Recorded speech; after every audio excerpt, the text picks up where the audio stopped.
Viva Mexico, যার অর্থ Mexico দীর্ঘজীবী হোক। এই জয়ধ্বনি এখন মেক্সিকানদের হৃদয়ে বাজছে অহনিশ। বাজবেই না বা কেন? 40 বছর পর যে শেষ হলো অপেক্ষার প্রহর। বিশ্বকাপের নকআউট পর্বে অবশেষে জয়ের দেখা পেল এল ত্রিকালার।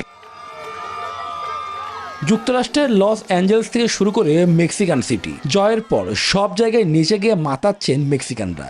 কেউ কেউ নাচছেন বিশ্বকাপের দামি কাপ হাতে নিয়ে। আমাদের জন্য দিনটি বিশেষ। নকআউট পর্বে একটি জয়ের জন্য আমরা 3 যুগেরও বেশি সময় ধরে অপেক্ষা করছি। অবশেষে সেই মহেন্দ্র ক্ষণের সাক্ষী হতে পেরেছি। আমার দারুণ লাগছে, মেক্সিকো জিতেছে, এবার আমরা সবকিছু জিতে নেব। মেক্সিকোর রাজধানীতে সমর্থকরা উচ্ছ্বাস করেন ফোম ছিটিয়ে। মাঠের টিকিট পায়নি সবাই, তাই বিশাল আউটডোর স্ক্রিনেই দেখেন নিজ দেশে জয়ের দৃশ্য। আমি ভাবিনি আমরা এত ভালো খেলবো বা এত দূর আসতে পারবো, কিন্তু এখন যেহেতু আমরা এখানে, আমরা উদযাপন করব। এটা চলতে থাকবে।